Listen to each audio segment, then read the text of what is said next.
내 커피숍 하는 친구가 있어. 이 친구가 해준 얘기예요. 무슨 얘기냐면은 1시에 자기 커피숍에 60 먹은 아줌마 10명이 들어오더래요. 그래갖고 야, 커피 한 잔이 6,000원, 7,000원이니까 한 7만원 버나 보다. 근데 아줌마들이 딱 들어와서 한다는 소리가 우리가 지금 대모임을 해갖고 밥을 많이 먹어갖고 패가 불러서 3잔만 시키겠다고. 3잔만 시키겠다고. 3잔만 시키더래요. 10명이 상 3개 딱 차려 해갖고. 그랬더니 요즘 리필이 다 되잖아요. 한참 먹더니 또 있더니 와서 리필 해달라고 그러더래. 리필. 또 그 큰 컵에다 리필을 다 해준 거야. 그랬더니 다시 오더니 그러더래요. 이거 우리 귀양 리필 해준 거 우리 나눠 먹게 잔 좀 더 달라고. 그래갖고 1시부터 3시까지 10명이 3잔 시켜서 온갖 수다 그냥 다 박장대소 하고 막 깔깔거리면서 3잔 값을 내고 나가더래요. 너무 가슴이 아프더래요. 왜냐하면은 전기세도 있고 자리세도 있고 월세도 내야 되는데 저 아줌마들 10명이 들어와서 3잔만 시켜서 먹고 나가 얼마나 가슴이 아픈지 몰라요. 늙으려면 어떻게 늙어? 곱게 늙어. 늙으려면 곱게 늙어야 돼. 나이를 먹으려면 제대로 먹어야 된다는 거예요. 나는 그래서 우리 직원들 장 보러 나갈 때 절대 못 깎게 해요.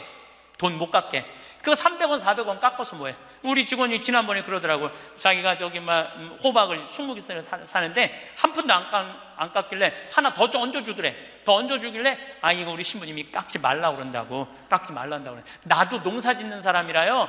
참 그 농사가 얼마나 어려운데 할머니들이 두릅 따 갖고 나오고 쑥 해 갖고 나오는 거 뭐 300원 깎는다 200원 깎는다 그러다 안 깎아주면 또 그냥 건너 갖고 사고 돌아다니면서 상처란 상처는 다 주고 다녀. 그리고 나 돈 아꼈다고. 참 그 정도로 200원 300원 깎고 돈 아낄 정도로 돈이 없으면은 그냥 집에 가만히 앉아 있어. 돌아다니지 말고. 저는 60된 여자친구들이 많아요. 진짜로. 근데 60된 분들하고 이렇게 대하면 참 편안해요. 30대 40대 이 여자들은 불편해. 뭐 불편해. 근데 60만 되면은 아주 편안해. 그리고 60이라고 얼굴이 못생긴 것도 아니야. 이뻐 다. 60은 내가 보기에는 아름답기 시작한 나이에요. 아름다운 모습으로 나이를 들어가는 것. 누가 뭐라 그래도 받아들이고 포용할 수 있는 따뜻한 나이가 저는 60이 아닌가 싶어요. 여기 우리 할아버지들 많이 와서 앉아 계신데 여러분들 오늘 강의 다 까먹어도 좋아. 정말로 다 까먹어. 이것만 안 까먹으면 돼요. 여러분들은 무슨 일이 있어도 할머니보다 하루 먼저 죽어야 돼. 무슨 일이 있어도 누구보다 먼저 죽어? 할머니 죽으려고 그러면 너 죽지 마. 나 죽기 전에 죽지 마. 그리고 먼저 죽어야 돼요. 그러니까 여기 효자 10보다요 악처 하나가 낫다니까요. 효자가 하루 종일 같이 있어줘요? 같이 잠자줘요? 못하는 거예요. 악처가 같이 밥 먹어주고 같이 있는 거예요. 그러니까 여기 오늘 할아버지들은 제발 할머니들 가슴 아픈 일 하지 마세요. 그냥 마누라가 시키는 대로 하고 사세요. 머리 깎으라 그러면 가서 머리 깎고, 목욕하라면 목욕하고, 내복 추우니까 내복 입으라면 내복 입고, 내복 벗으라면 벗고, 시키는 대로 하고 사세요. 시키는 대로. 근데 이 할머니가 1년 전에 돌아가신 거예요. 어떤 금술 좋은 할머니하고 할아버지하고 한 집에 살았어요. 근데 그날 오후 따라 할머니하고 할아버지하고 목욕을 깨끗하게 했어, 둘이서. 그리고 저녁을 맛있게 차려 먹었어. 그리고 저녁에 침대에 누웠는데 할머니가 옛날 생각이 나는 거야. 할아버지를 툭툭 치면서 여보 영감, 이렇게 깨끗이 씻고 맛있게 먹고 이렇게 침대에 누우니까 우리 신혼 생각난다. 당신 생각나? 신혼 때 당신 이렇게 냉랭하지 않았어. 당신 신혼 때 잘 때 내 손 꼭 잡아주던 거 생각나 안 나? 딱 그런 거예요. 할아버지 가만히 생각해보니까 손을 잡아줘야 될 것 같은 거야. 그래서 할머니 손을 싹 잡았어요. 그랬더니 할머니가 여보 영감, 당신이 내 손 잡아주니까 너무 행복하다. 근데 당신 생각나? 당신 신혼 때 이렇게 내 손 잡는 걸로 끝내지 않았어. 당신 잘 때마다 꼭 내버려 뽀뽀해 주던 거 생각나 안 나? 딱 그런 거예요. 생각해 보니까 뽀뽀도 해줘야 될 것 같은 거야. 그래서 할아버지가 할머니 손을 쫙 잡은 상태에서 고개를 돌려서 뽀뽀를 쭉 해줬어요. 근데 할머니가 너무 여보 영감, 당신이 내버려 뽀뽀해 주니까 나 세댁된 기분이야. 너무 행복하다. 여보 영감 너무 고마워. 근데 여보 영감, 당신 생각나? 당신 신혼 때 내버려 뽀뽀하는 걸로 끝내지 않았어. 당신 그 이로 내기 잘근잘근 애무해 주던 거 생각나 안 나? 딱 그런 거예요. 그랬더니 그때서 할아버지가 얼굴이 울그락불그락 하면서 확 이불을 내던지고 나가버린 거예요. 그래갖고 할머니가 여보 영감 어디가? 문 열고 나가는 할아버지한테. 그랬더니 할아버지가 딱 문지방에 서서 할머니를 딱 째려보고 이렇게 말을 했어요. 기다려, 이빨 갖고 올 테니까. 딱 그랬다는 거 아니에요. 이제 여러분들 노인들은요 부부밖에 없어요. 정말 부부가 귀하게 여겨야 되는 거예요. 황창현 신부님의 행복특강 지금 바로 시작하겠습니다. 영상이 마음에 드신다면 구독, 좋아요, 알림 설정 부탁드립니다.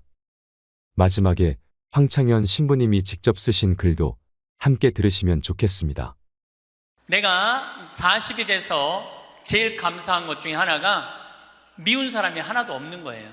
그리고 미운 사람이 없다 보니까 마음의 평화를 많이 찾게 되더라고요. 근데 문제는 마음에 안 드는 놈들은 너무 많아. 근데 여러분들 인생 살면서 모든 사람들이 마음에 들 수 있을까요? 그건 불가능해요. 왜 불가능하냐면은 보수가 있고 진보가 있고 또 정치에 관심이 있는 사람이 있고 정치에 관심이 없는 사람이 있고 환경에 관심이 있는 사람이 있고 인권에 관심이 있는 사람하고 다 달라.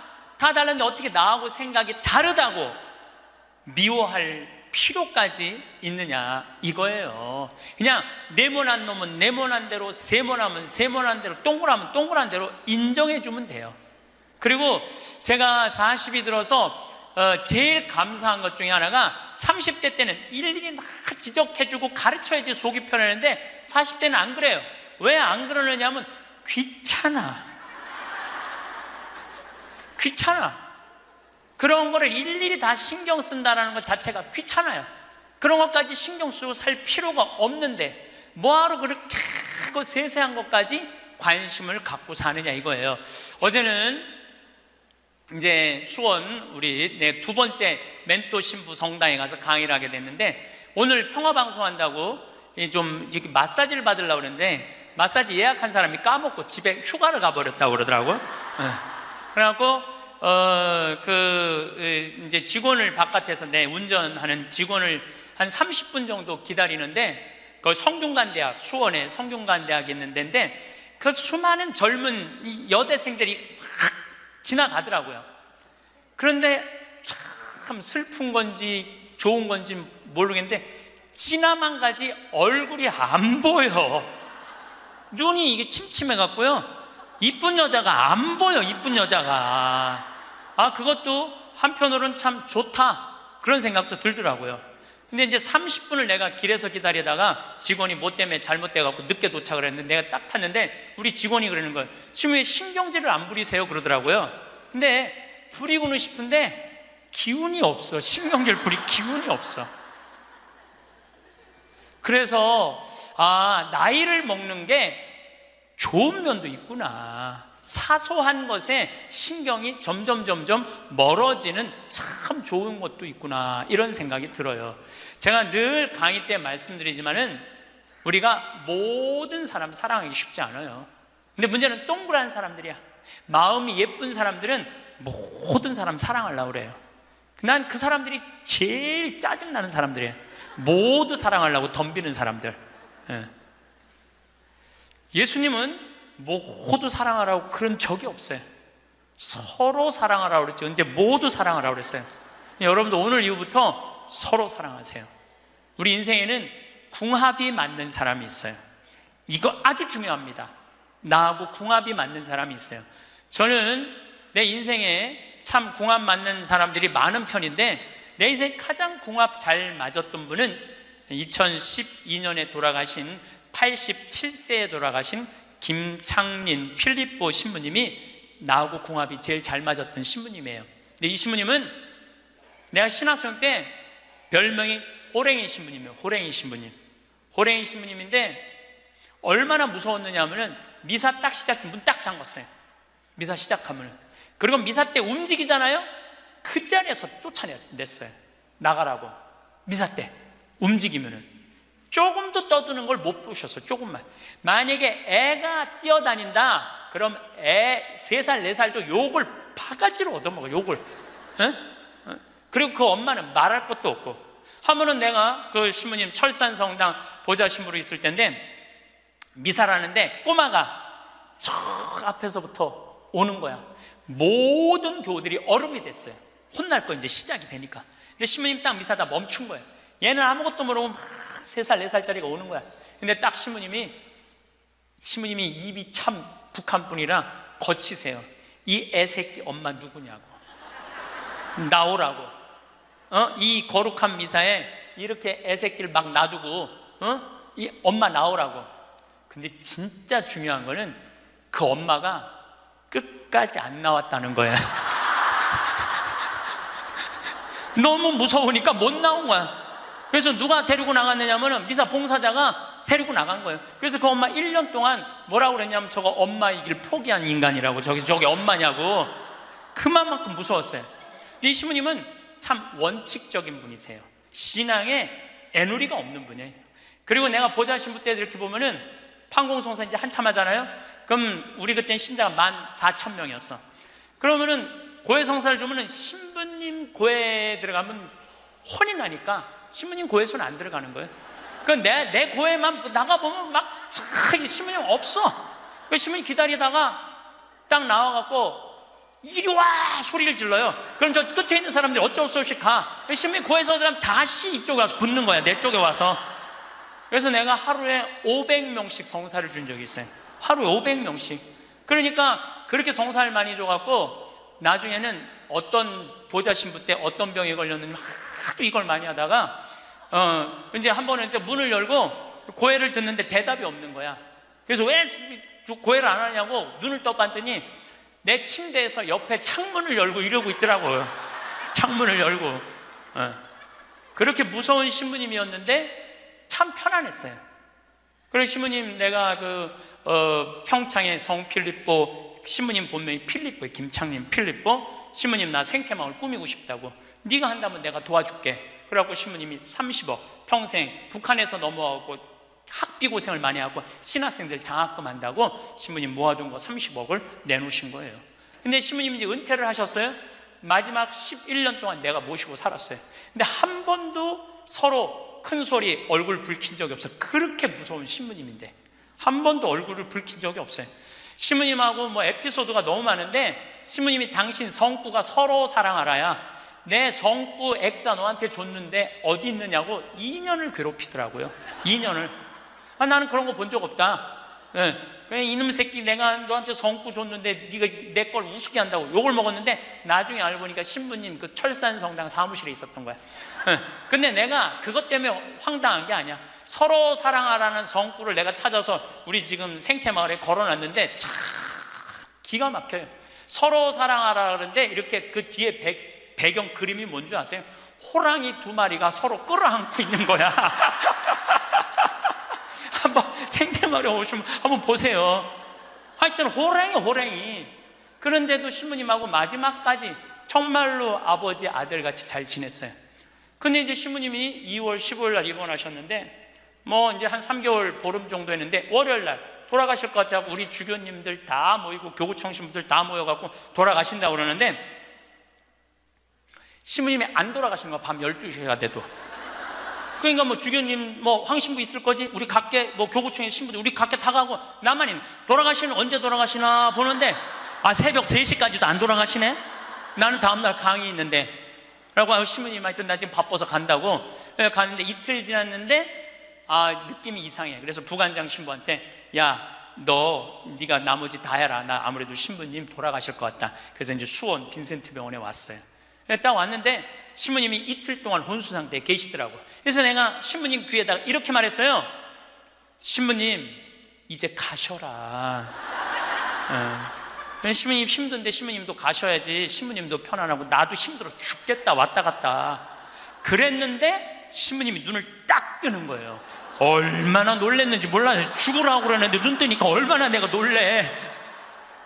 그랬더니 그 신부님 모시는 자매가 그러더라고요. 부부가 아유 저거 보라고 이틀 동안 그렇게 많은 신부님들이, 그렇게 많은 그 은인들이, 지인들이 와서 신부님 눈 뜨라고 그래도 눈 한 번 안 뜨더니 저 사랑하는 신부가 왔고 신부님 이제 가시라고 그러니까 눈 뜨는 거 보라고. 신부님 매일 저를 위한 미사를 하셨거든요. 매일매일. 그래서 내가 이제 신부님한테 그랬죠. 신부님 평생에 내 바람막이 대주시고 나 행복하게 해줘서 너무너무 감사하다고. 나는 사제 생활은 정말로 반은 신부님 때문에 행복하게 살았다고. 여기 이제 내가 그날 다 오라고 그랬거든요. 신부님 지인들 다 눈 한번 마주치라고. 신부님 눈 다 마주치시더라고요. 그러더니 나하고 딱 눈을 마주치시면서 돌아가시더라고요. 그래서 신부님이 내 품에서 돌아가셨어. 그러니까 신부님은 나하고 궁합이 맞은 거죠. 그래서 난 그분하고 평생 참 행복하게 살았어요. 여러분들도 마찬가지예요. 여러분들하고 궁합이 맞는 사람이 있어. 근데 이 동그란 사람 얘기, 이제 뭐 내가 옛날에 화가 나십니까에도 말씀드렸지만, 동그란 사람들은 뭐가 있냐면 예수님 사랑하는 마음이 이쁘니까 남 상처 주는 걸 못해. 왜냐하면 예수님한테 미안하니까 남 상처 주는 걸 못하는 거예요. 동그란 사람이 대림절 맞이하고 예수님 성탄 맞이하고 빠마를 탁 했는데 삐죽한 놈이 와서 한마디 해요. 빠마를 왜 그렇게 했어? 얼굴이 떡판 같잖아. 그러면 동그란 사람은요 가슴에서 피가 떨어져요. 안 그래도 얼굴 둥글럽적해갖고 스트레스 받는데 떡판이라고 그러면 얼마나 상처를 입어요. 그런데도 동그란 사람은 그 삐죽한 사람한테 싫은 소리 못해요. 기껏 텐대는 소리가 그러게 이번에 하다가 보니까 이렇게 나왔네. 다음에 내가 잘할게. 뭘 잘못했다고 다음에 잘한대. 그리고 어디 가서 우느냐면 성당 가서 운다니까요. 여기 있는 분들 많아. 그런 분들, 동그란 분들 많아. 맨날 울면서 상처 입고. 그래서 동그란 사람들 보면 여기에 구멍이 뽕뽕뽕뽕 나인 사람 많아요. 보면은. 그래서 동그란 사람들이랑 상담을 해보면은요 정말로 겉보기는 예쁜데 상처는 다 받은 사람 많아. 그러니까 동그란 사람은 삐죽한 놈 만나면 안 돼요. 삐죽한 놈은 누구 만나게 해주면 되냐면 별난 놈 만나게. 별난. 찔러도 안 찔리는. 파마를 왜 그렇게 써? 얼굴 떡판 같잖아. 그럼 별난 사람은 뭐라고 그러느냐면은 너나 잘하고 다녀. 너나 남 챙겨내지 말고. 그럼 이 사람 상처 안 입어요. 상처 안 입는데 동그란 사람들이 상처를 입는다니까. 그래서 여러분들은 지금 50, 60 되신 분들, 여러분들 앞으로도 50년, 60년 인생 더 살아야 돼요. 미운 사람이랑 뭐하러 힘들게 가요? 내가 마음에 드는 사람, 좋은 사람이랑 가셔야죠. 그래서 오늘 이후부터 아까도 제가 멘토 얘기했지만은 우리가 멘토를 잘 만나야 돼. 그래서 저는 막 보면은 성격 까칠한 사람들 가능한 한 안 만나요. 연락도 안 하고. 내가 좋은 사람들은 난 연락 많이 해요. 전화도 많이 하고 밥도 자주 먹고 참 좋은 것 같아. 우리 나한테 생태마을 꿈이라고 100억 주고 잠비아에 100억 준 우리 83살 된 우리 은인한, 저는 한 달에 한 번 전화해서 꼭 같이 밥 먹어요. 우리 어머니 아버지도 한 달에 한 번 꼭 같이 밥 먹고. 내가 좋은 사람만 난 전화해서 밥 먹어. 굳이 삐죽한 애 전화해갖고 내가 예수 그리스도의 이름으로 저 사람을 사랑하고야 말리라. 난 안 그런다 이거야. 그래서 40 부록이 되면서 유혹도 흔들림도 의심도 별로 없어진 것에 대해서 너무너무 감사하다는 거죠. 50이 지천명이야. 50이 지천명. 50이 되면은 뭐 해야 되느냐면 하늘의 뜻을 아는 나이야. 49까지는 세상에 관심이 많았다면 50부터는 어디에 관심이 많아야 돼? 하늘나라에 관심이 많아야 돼. 여러분들은 49까지는 세상에 속해서 살았어. 세상 일을 많이 하고 살았어요. 그럼 50부터는 이제 내가 이제 어디 갈 거야? 하늘나라 갈 거 아니야 이제? 이제는 갈 날이 점점 다가오잖아요. 그러면 하느님의 뜻을 알라고 해야 되지 않아요? 하느님의 뜻을. 제가 미사 기도문 중에 너무 좋아하는 기도문이 있어요.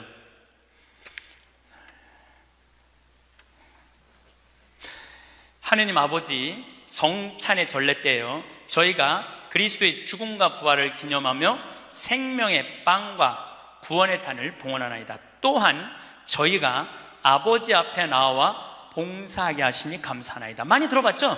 또한 저희가 아버지 앞에 나와 봉사하게 하시니 감사하나이다. 저는 반장, 부반장, 줄반장도 해봤던 적이 없어요. 우등상도 타봤던 적이 없어요. 내 평생에 1등이라는 건 한 번도 해본 적이 없어요. 1등이라는 건 한 번도 해본 적이 없어요. 그런데 나같이 부족한 인간이 오늘도 이제 미사 같이 봉헌하겠지만은 이 많은 교우들한테 기도를 바쳐 올릴, 또한 아버지 앞에 나와 이 많은 교우들을 위해서 미사 드리게 해주는, 또한 아버지 앞에 나와 봉사하게 해주시니 감사나이다. 난 너무너무 영광스러운 거야. 아버지 일을 하는 것에 대해서 너무 감사하는 거야. 30대 때는 하느님의 이름을 빌려서 내 일을 했어요. 30대 때는 어땠냐, 뭐가 진행이 안 되면 성질을 있는 대로 부렸어요. 30대 때는. 근데 요즘은 막 일이 진행이 안 되잖아요. 그럼 딱 내려놔요. 그리고 이렇게 말합니다. 당신이 원하는 게 아니네. 그거 딱 내려놔요. 당신이 원하는 일이면, 하느님 당신이 원하는 일이면 되겠지. 제가 작년에 잠비아에 가갖고 간호대학 수도된 걸 보고 저 사는 맛 사는 멋 삶겨 한끼 책 파는 거 2억 인세 내놨다고 그랬잖아요. 그래갖고 교우들한테 1,000만 원씩 30명만 도와달라고 그랬잖아요. 그런데 2월 달에 방송에 나갔는데 4월 마지막 주에 2억 8천이 모인 거야. 2달 만에 2억 8천이. 내가 한번 모금도 나간 적이 없는데 다 전화해서 마지막 토요일에 내가 하느님한테 이렇게 기도했어요. 하느님, 왜 2천만 원이 비냐고. 진짜 그렇게 기도했어요. 진짜. 아니 내가 2억을 내놨으면 당신 3억 내놔야 될 거 아니냐고 그렇게 기도를 했는데, 그날 저녁에 종도도 다른 할머니가 나한테 전화했어요. 신부님, 당신이 기도를 하는 중에 내가 돈이 필요할 것 같아갖고 2천만 원 보냈다는 거예요. 2천만 원. 나는 기쁘지 않았어요. 기쁘지 않았어. 왜 기쁘지 않았냐면 너무 놀랐어요. 하느님이 다 듣고, 하느님 왜 2천만 원이 비냐고 그랬더니 그 저녁에 2천만 원을 채워주셨으니, 여러분들 기쁠 것 같아요? 무서울 것 같아요? 무섭죠. 와. 그래서 예수님이 너희들 많은 말 하지 말아라. 아버지가 너희가 필요한 것을 다 알고 계신다. 그래서 내가 기도를 안 한다니까요. 내가 기도를 안 해요. 내가 잠비아에 농업대학 세울까? 그랬더니 100억 갖다 줬잖아요. 그래갖고 농업대학 부지가 필요한데 그랬더니 1,000만 평 대통령이 줬잖아요. 어떻게 기도를 해? 생각만 해도 하느님이 이렇게 쏟아주는데 기도까지 해주면 나는 죽어. 이거 기도까지. 근데 나는 어떤 믿음이 있느냐면 지천명, 하늘의 뜻을 알아요. 하느님이 원하는 일이면 된다. 네. 그리고 이제 잠비아에 제가 이제 4년을 다니면서 돈도 많이 이제 그 신학교 잠비아를 쭉 다녔는데, 내가 너무너무 놀란 거는 잠비아의 신자가 500만 명이에요. 그리고 내가 다니고 있는 은돌라 교구는 신자가 100만 명이야. 100만 명. 근데 신학교가 없는 거야. 잠비아 신학생은 지금 480명이 있대요. 근데 기숙사가 없는 거야. 1, 2학년이 철학과 이렇게 다니고 이상하게 하여튼 신학 과정이 있더라고. 그래서 은돌라 교구의 반달 주교님께서 나한테 요청이 왔어요. 우리 여기 잠비아에 신학교를 좀 줘달라고. 근데 그 신학교 짓는 거 어렵잖아. 땅 이미 1,000만 평 있고 10억이면 신학교 짓거든요. 10억이면 벌써 100억 기증 받았고, 나는 농업대학만 할 생각을 했지 그 신학교 줘줄 생각을 안 했거든요. 근데 생각해보니까 이거 신학교 짓는 거 이게 정말로 의미 있는 일이구나. 이게 누구의 뜻이냐? 1,000명이라는 거야. 하느님의 뜻이구나. 그래서 요즘 이제 신학교를 이제 설계를 다 끝냈어요. 신학교 설계도 다 끝났어. 그래갖고 짓는데 이제 반달 주교님이 지난 9월달, 10월달에 한국에 들어오셨어요. 근데 또 마침 우리 수원교구의 이용훈 주교님께서 그러면은 저도 그렇죠. 우리 수원교구 주교님 이름으로 책임지고 끝까지 져주기로 두 주교님께서 사인을 딱 했어.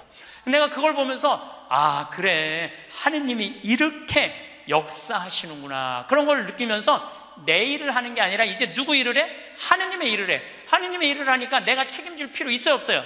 없어. 누가 책임져야 돼? 하느님이 책임져야 돼.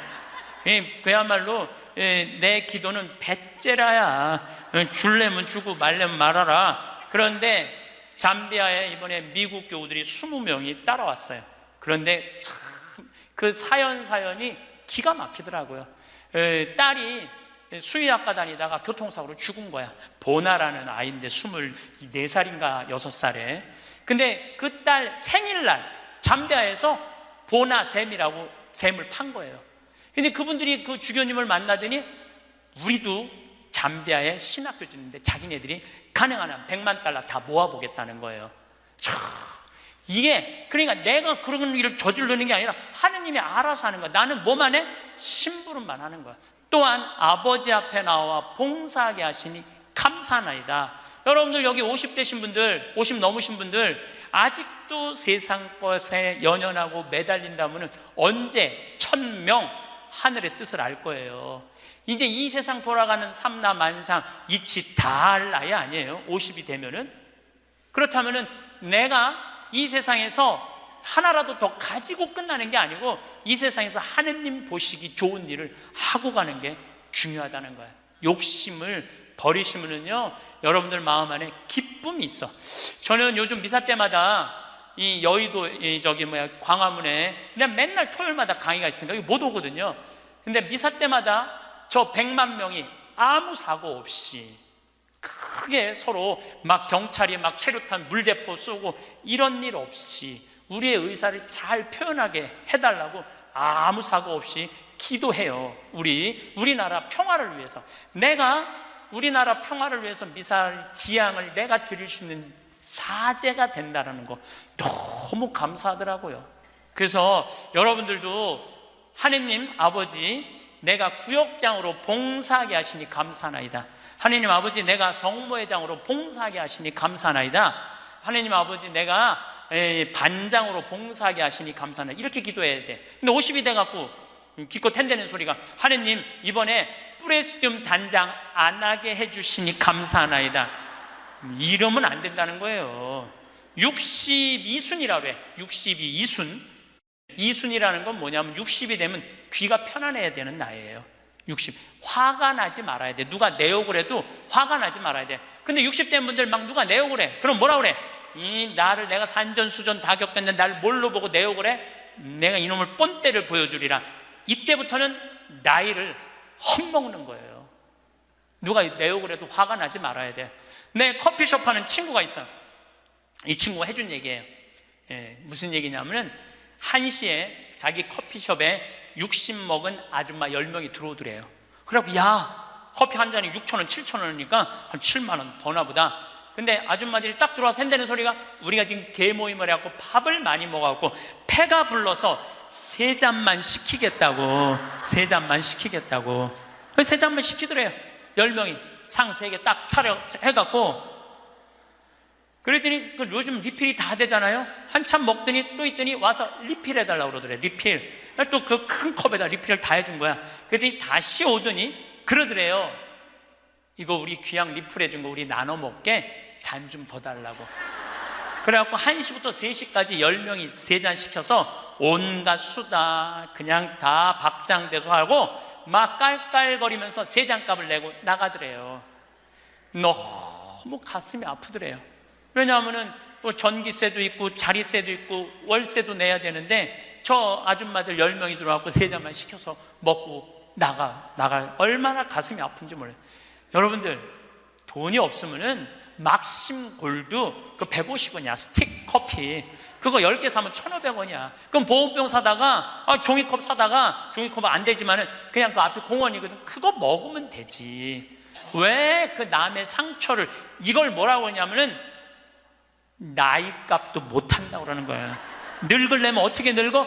곱게 늙어. 늙으려면 곱게 늙어야 돼. 나이를 먹으려면 제대로 먹어야 된다는 거예요. 나는 그래서 우리 직원들 장 보러 나갈 때 절대 못 깎게 해요. 돈 못 깎게. 그거 300원 400원 깎아서 뭐해. 우리 직원이 지난번에 그러더라고. 자기가 저기 호박을 20개 사는데 한 푼도 안 깎길래 하나 더 얹어주더래. 더 얹어주길래 이거 우리 신부님이 깎지 말라고 그런다고, 깎지 말란다고 그래. 나도 농사 짓는 사람이라요, 참 그 농사가 얼마나 어려운데, 할머니들이 두릅 따 갖고 나오고 쑥해 갖고 나오는 거 300원 깎는다 200원 깎는다 그러다 안 깎아주면 또 그냥 건너 갖고 사고, 돌아다니면서 상처는 다 주고 다녀. 그리고 나 돈 아꼈다고. 참, 그 정도로 200원 300원 깎고 돈 아낄 정도로 돈이 없으면은 그냥 집에 가만히 앉아 있어. 돌아다니지 말고. 예. 그래서 나이값을 해야 된다는 거예요. 나이값. 늙으려면 어떻게 늙어? 곱게 늙어야 돼. 늙으려면. 그리고 60이 되면은 이순이라는 게 뭐냐면은 누가 내 욕을 해도 화가 나지 말아야 되는 것뿐만 아니라 이해 안 되는 게 없어야 돼요. 삼라만상 우주, 아까 1000명이라고 그랬죠. 1000명 안에는 우주 만물의 조화까지 다 알아야 돼. 그 60이 되면은 이해 안 되는 게 없어야 돼. 내가 60대 신분 중에 너무너무 멋있는 분 한 분을 알고 계세요. 난 그분 지금 얼굴도 본 적이 없는 분이에요. 얼굴도 본 적이 없는데 이분이 얼마나 멋있느냐 하면은 성모회장이래, 어느 성당에. 근데 내 후배 신부 중에 하나가 5년 전에 옷을 벗었어요. 신학교 때 내가 굉장히 예뻐했던 아이인데 자기 기쁘지 않대. 사제로서 기쁘지 않대. 사제로서 기쁘지 않으니까 미사를 드릴 수가 없는 거예요. 그거 여자 문제보다도 더 고통스러운 거예요. 내가 사제로서 기쁘지 않아. 그래서 나는 더 이상 제사를 드릴 수 없다. 그래서 옷을 벗고 나간 거야. 이 신부 혼자 쭉 사는 거죠. 근데 그 본당 신부였을 때 성모회장님이었대. 성모회장님이었는데 이 신부님이 5년 동안 혼자 사는 걸 알고 딸이 36인가 37이래. 딸한테 그랬대요. 너 그 신부님 알지? 알고 있대. 근데 그 신부 옷 벗은 거 알지? 알고 있대.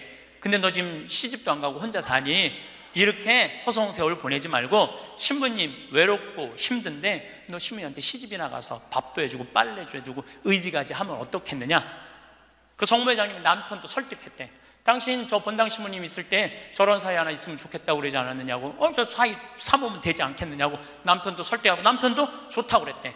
그래갖고 이번 3월 신부님한테 찾아간 거야. 내 딸 줄 테니까 신부님 혼자 외롭게 살지 말고 내 딸 이제 데리고 같이 살았으면 좋겠다고. 그래서 이번 3월 달에 결혼을 시킨 거야. 60이 되려면 그 정도는 돼야지. 60이 되려면 그 정도는 돼야지. 신부님도 옷 벗고 나가면 내가 저 신부님 더럽다고, 저 신부님 저럴 수 있느냐고, 내가 그렇게 안 봤는데 욕이나 하고 돌이나 던지고, 그건 나이를 헛먹는 거예요. 그 신부는 얼마나 힘들었겠어. 인생 살면서 자기 맞지도 않는 옷 입고 이러지도 못하고 저러지도 못하고 부모님 상처 줄까 봐 옷도 못 벗고 얼마나 힘들겠어. 그 정도 이해는 돼야지. 60이 돼갖고 옷 벗고 나가면 나는 이해가 안 되네. 저 신부님 왜 옷을 벗고 나갔을까. 그래서 60이라는 건요 정말 아름답기 시작한 나이예요. 저는 60된 여자친구들이 많아요. 진짜로. 근데 60된 분들하고 이렇게 대하면 참 편안해요. 30대 40대 이 여자들은 불편해. 불편해. 근데 60만 되면은 아주 편안해. 그리고 60이라고 얼굴이 못생긴 것도 아니야. 이뻐 다. 60은 내가 보기에는 아름답기 시작한 나이에요. 아름다운 모습으로 나이를 들어가는 것. 누가 뭐라 그래도 받아들이고 포용할 수 있는 따뜻한 나이가 저는 60이 아닌가 싶어요. 70이 종심소욕 불육이라고 그래요. 뭐라 그러면 70이면 마음을 따른, 욕구가 일어나는 마음을 따라도 법에 어긋남이 없는 나이야. 그러니까 내가 한 70 넘은 분이 내가 욕심껏 행동을 해도 그게 법에 어긋나지 말아야 돼. 다시 말해서 좀 쉽게 얘기하면 우리 천주교 교우들 알아듣기 쉽게 말하면 70에 내가 하는 행동이 하느님이 하는 행동하고 똑같아야 돼. 70은. 근데 70된 할머니들 막 잔치집에 갔는데 그냥 부친 게 맛있다고 꼬쟁이에 그 집에 이만 부친 게 남든 모자라든 상관하지 않고 꼬쟁이에 싸갖고 막 그게 이제 늙으려면 곱게 늙으려는 거예요. 그러면 안 된다는 거예요. 70. 불류구라는 게 뭐냐면 자야, 자. 예. 자가 넘침이 없는 거. 우리 요셉 성인을 의인이라고 그러죠. 왜 의인이라고 그러는지 아세요? 목수들은 자가 생명이에요. 그래서 길이가 정확해야 돼. 그래서 목수들은 재판할 때도 누구를 불러냐? 목수를 불러요. 목수를 불러갖고 이 사람이 정확하게 계산한 거냐? 누가 다 계산해줘? 목수들이 계산해줬어. 그 의인이야, 의인. 그러니까 어긋남이 없는 거야, 어긋남이. 70이 되면은. 근데 70이 됐는데도 불구하고 욕심을 부리고. 난 70된 할머니들 싸우는 거 많이 봤어요. 싸우는 거 많이 봤어요. 우리 생태마을에 노인대학이 많이 오거든요. 그리고 우리 이제 항아리가 거의 1000개 정도 돼요. 항아리가 1000개 정도 되는데 항아리는 열어보면 안 돼요. 그러니까 이제 노인 할머니 한 분이, 내가 들은 얘기야. 할머니 한 분이 와갖고 그 문을 이렇게 걸어두거든요. 근데 문을 열고 들어가더래. 그 항아리 있는 대로. 그래서 봉사자가 할머니 거기 들어가시면 안 돼요. 들은 척도 안 하고 들어가더래. 거기를. 그러더니 이제 항아리를 하나하나 보더래. 그래서 할머니 그 항아리 열어보면 안 돼. 들은 척도 안 하고 항아리를 고무밴드를 벗기더래. 할머니 그 찍어 먹으면 안 돼. 들은 척도 안 하고 찍어.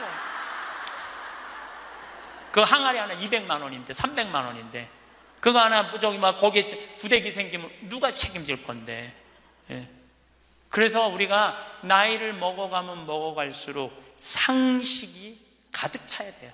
나이가 먹을수록 어린아이가 돼가는 경우가 참 많아요. 근데 공자님이 73살까지 살다가 죽었어.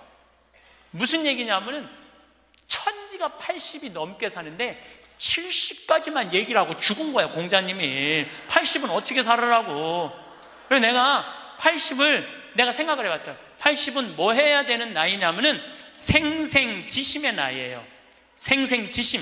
생생지심이라는 게 뭐냐면은 생명을 사랑하는 나이야. 80은 생명을 사랑하는 나이. 80까지 살면은 여러분들 감사하지 않아요? 감사하죠? 저는 46세 위암 수술을 하고 매년 가을마다 단풍 구경을 가요. 매년 셋째 주 월요일 날 우리 부관장 출신 신부들하고 단풍 구경을 가는데 너무너무 아름답더라고. 그때 내 기도문이 뭐냐면 하느님 올해도 단풍을 보게 해주셔서 감사합니다. 이렇게 아름다운 단풍을 보게 해주셔서 감사합니다. 근데 80이 된 분들은 단풍을 몇 번을 보는 거야? 80번을 보는 거 아니에요. 얼마나 감사해. 근데 80 먹은 할머니들 뭐 다리도 아프고 허리도 아프고 뭐 귀찮지. 근데 이렇게 말해요. 아, 늙으면 죽어야 돼. 사는 게 귀찮아. 사는 게 재미가 하나도 없어. 내가 인생 살아보니까 믿을 놈 한 놈도 없어. 머리 검은 짐승한테는 잘해주는 게 아니야. 80 먹은 할머니가 이렇게 부정적인 얘기를 하면은요, 이 할머니는 인생을 실패한 할머니예요. 실패한 거 아니에요? 생명을 사랑하는 나이. 오늘도 이렇게 하루를 나한테 선물로 주신 하느님한테 감사하다고. 진달래를 보면 이번에도 한 번 더 이 아름다운 진달래를 보게 해주셔서 감사하다고. 단풍을 보면 이 아름다운 단풍을 한 번 더 보게 해주셔서 감사하다고. 살아있음에 대해서 감사하고.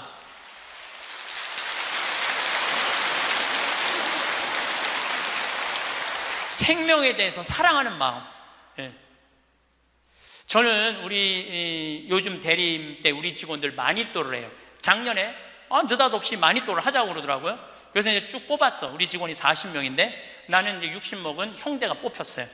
근데 한 달 동안 그 형제만을 위해서 기도한다는 게 좀 그렇더라고요. 왜냐하면 내가 40명의 목자인데. 그래서 내가 매일 한 명씩 이름을 부어서 묵주기도 5단을 해줬어요. 나는 어떤 신념이 있느냐면 하루에 묵주기도 기도 5단 이상 하면 안 된다는 신념이 있어요. 5단도 힘들어 죽겠는데 막 20단, 30단 하는 사람들 보면은 놀라워. 뭐 한다고 20단, 30단씩이나 해. 하루에 5단 이상 하면 안 된다는 신념이 있어요. 그런데 날짜는 30일인데 직원은 40명이잖아요. 그러니까 5단은 무조건 선물로 줘야 될 거 아니야. 하루에 10단을 하게 되더라고요. 그런데 하루가 너무 충만한 거야. 막 10단을 하니까 더 충만한 거야. 이거 봐라. 이 남을 위해서 기도하는 게 참 좋으네. 너무 좋더라고, 기도하는 게. 1월 달에 딱 태어났는데 우리 어머니 아버지 막내 세연이라고 이제 증손녀가 태어났는데 23명이야. 매일 한 명씩 묵주기도 5단을 했어요.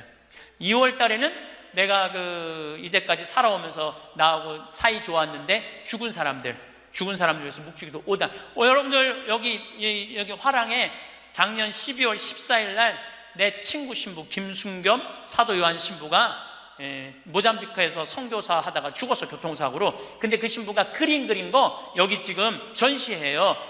난 그렇게 그림 잘 그리는지 몰랐어. 지금 아까 내려왔다 왔는데 너무 그림 잘 그리더라고. 우리 순겸이 신부, 성모님이 너무 사랑하지만 천당 가게 해달라 그러고, 또 안토니오 신부, 여러 신부들, 또 내가 글라라, 여러 하여튼 죽은 사람들 한 달 동안 기도해 주니까 기분이 내가 너무 좋더라고. 그래서 올해 3월 달부터는 이제까지 어려서부터 지금까지 나한테 잘해줬던 사람 위해서 묵주기도를 맨날 해요. 그러나 한 메시지 보내요. 내가 너 위해서 오늘 묵주기도 했다고. 알아야 될 거 아니야. 내가 그렇게 힘들게 묵주기도 5단 했는데 알아야 될 거 아니야. 근데 다 못했어요. 신부님 미운 사람 없어요? 여러분들, 내 가슴이 얼마나 넓다고 미운 놈까지 다 고이 간직해야 돼? 그렇지 않아요? 여러분들, 미운 사람 꼭 가슴에 간직해야 돼요? 미운 사람 빨리 빼버리세요. 그리고 어떤 사람만 간직하면 돼?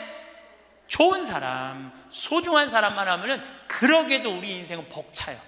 내가 6.25 전쟁 똥구멍이 찢어지게 가난할 때 그때 내 돈 떼어먹고 도망간 놈, 내 상처 준 놈 그냥 기억할 필요가 뭐가 있냐 이거예요. 80이 돼서 이제까지 큰 사고 없이 6.25 넘어오고 그 힘든 거 다 넘어와서 지금 살면은 오늘 하루 밥 3끼 먹으면 감사하면 돼요. 그래서 80 되신 분들은 입에서 뭐가 나와야 돼? 감사가 나와야 돼.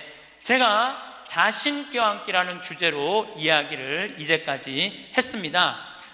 여러분들, 나 자신을 껴안을 줄 알아야지, 잘 살아요. 잘 살아야지 잘 죽을 수가 있어요. 그래서 15에 지우학하고, 30에 립하고, 40에 부록하고, 50에 지천명하고, 60에 이순하고, 70에 불류구하고, 80에 생생지심의 단계에 내가 갔는가? 이걸 물어보자는 거예요. 나는 지금 어떤 단계인가? 나는 뜻도 안 세운 거 아닌가?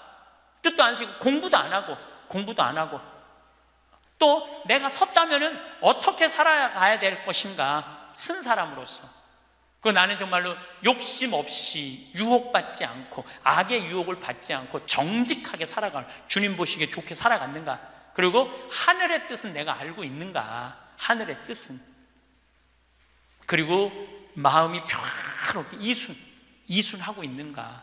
내가 하는 행동이 하느님이 하는 행동하고 똑같은가? 그리고 생명을 사랑하는 나인가? 그걸 알아야 돼. 그러면은 그런 정도의 사람이 되려고 그러면 공부해야 돼. 신부님, 저는요 신학교 공부했죠, 환경공학 공부했죠, 그 다음에 글 공부했어요. 그래서 저는 한국문인 회원이고 국제 팬클럽 회원이에요. 물론 우리 가톨릭 문인 회원이에요. 그래서 글 쓰는 공부 많이 했어요. 제가 잘났다는 게 아니고 끊임없이 공부하는 걸 게을리하면 안 돼요. 저는 요즘 무슨 공부를 하느냐면 성서 공부를 하고 있어요. 안병철 신부님 사도행전 강의 참 열심히 들어요. 최승종 신부님 강의 참 좋아요. 끊임없이 들어요. 요즘 사도 바울에 대해서 공부 많이 해요. 정말로 재밌더라고요. 사도 바오로 보통뿐이 아니야. 사도 바오로가 예수님이 30년에 돌아가셨는데 사도 바오로는 35살에 개종을 해요.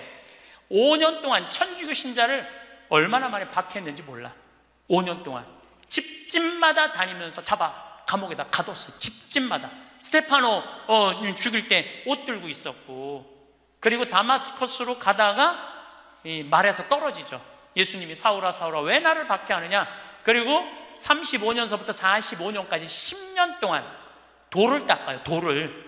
그리고 바오로 사도는 안티오키아 교회를 바르나바 사도하고 세우면서 46년부터 1차 선교, 2차 선교, 3차 선교, 4차 선교, 마지막 로마까지 가는, 그래갖고 64년에 죽어요. 그러니까 거의 60살 정도, 내가 30년 동안 하느님 일하다가 죽어. 33년 정확하게 33년. 내가 신학교 때 이런 거 몰랐어요. 요즘 공부하면서 알아. 공부하면서 너무 재밌더라고. 신부님은 팔자가 좋아갖고 대학 다니고 싶으면 대학 다니고, 대학원 다니고 싶으면 대학 다니고, 그 다음에 무슨 교수한테 글 배우고 싶으면 글 배우고. 신부님 팔자가 좋죠. 여러분들, 내가 팔자가 좋은 게 아니에요. 여러분들도 얼마든지 배울 수가 있어. 내가 지금 왜 이 핸드폰을 들고 왔다 갔다 하느냐면은 여기에 대학이 들어있어요. 여기에. 여기 유튜브를 통해서 모든 교수들 강의를 다 들을 수 있어요. 주옥 같은 강의가 다 들어있어요. 역사를 배우고 싶으면 역사를 치면 나오고, 철학을 배우고 싶으면 철학을 나오고, 성서를 치면 성서가 나오고, 그냥 너무너무 많아. 여기 휴대폰에 이거 맨날 메시지하고 전화 받는 걸로 하지 말고, 신부님 이거 어떻게 찾아요? 손자들한테 해달라고 그래. 손자들한테 이렇게 얘기하세요. 그게 손자들 교육이에요. 얘야, 나 소크라테스 변론이라는 거 듣고 싶은데, 변론이라는 걸 듣고 싶은데 이거 좀 내가 누르면 바로 나오게 해줘라. 그럼 걔 그거 찾아서 걔도 공부해. 맨날 게임만 하다가 할머니가 이거 좀 깔아달라고 그러면 걔 기가 막히게 깔아줘요. 누르면 나와. 누르면. 맨날 요새 뭐 대통령 욕하는 거 이런 거 텔레비 여러분들 영혼. 내가 왜 대통령 욕 안 했는지 알아요?